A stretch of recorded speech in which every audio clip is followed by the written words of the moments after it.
Right, well, Ford is leading the auto industry turnaround, but can it maintain that leadership now that rival GM is back from the brink?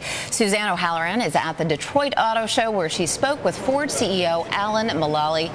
Suzanne, any sign Ford's momentum may slow?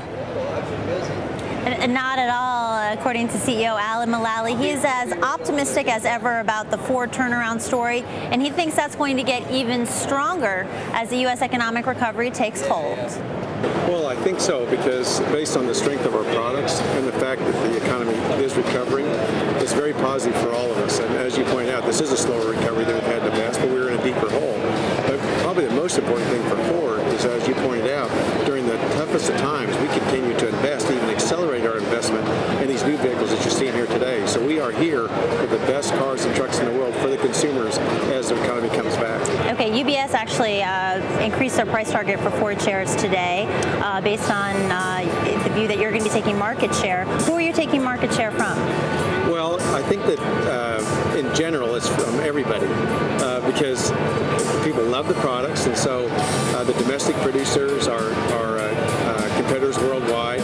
The most important thing we keep doing, though, is to focus on the customer and make these great products and services, and they'll choose what works for them. And we're just so pleased that this is the second year in a row that we've actually gone up in market share against the best in the world. Right, and that's also helping you improve your balance sheet as well as more people buy Ford cars, right? Absolutely. So give us an update on that, because you're getting, high marks for doing that while you're also making vehicles that people want to buy. Well, that's really an important point, because as you pointed out, we went to the banks over 4 years ago based on the strength of us restructuring Ford and accelerating the development of these new products.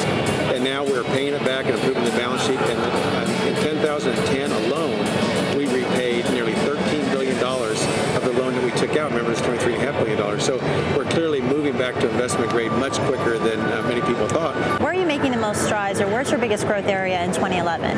Well, it will continue to be in India and in China, because they are right at the inflection point on their economic development.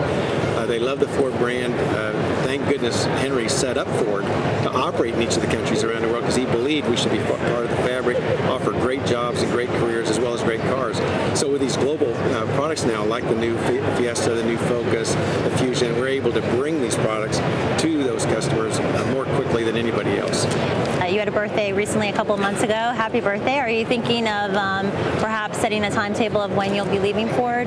I am not. I absolutely love serving Ford, and I pinch myself every day to get a chance to serve two American and global icons in Boeing, which is a phenomenal company, and now with Ford. And I'm so pleased with the progress we're making on the plan, and now we're growing the business. You announced today you're going to be adding about 7,000 workers over the next 2 years. That's very important for the U.S. economic recovery. Those are going to be here in the U.S., those workers. What kind of workers are you looking for? Where will these workers be? In Detroit here? Or? Well, they'll be in all of our plants, and plus all of our engineering and design facilities. So it's throughout the United States. Remember, this is such an integrated industry. It's nearly 12-13% of the U.S. GDP. So when we get a chance to grow our business, there are literally 10 more jobs for every Ford job throughout the United States. And Lisa, as we heard, Ford is planning on hiring 7,000 workers over the next 2 years. Well, GM is also going to be hiring workers here in the U.S. They debuted today a small sedan, the Buick Verano. This is a new area for them, focusing on the smaller cars. They're going to be making this car north of Detroit here, and they plan, when they do reopen that factory, to add somewhere around, according to GM executives, about 1,500 workers. Suzanne, you touched on the geographic areas that are going to continue to be a focus, India and China, but what about sort of the car technology? Hybrid cars, they're a big focus of the show this year, and they have been in prior years. But were there new developments that you discussed with Mr. Mulally?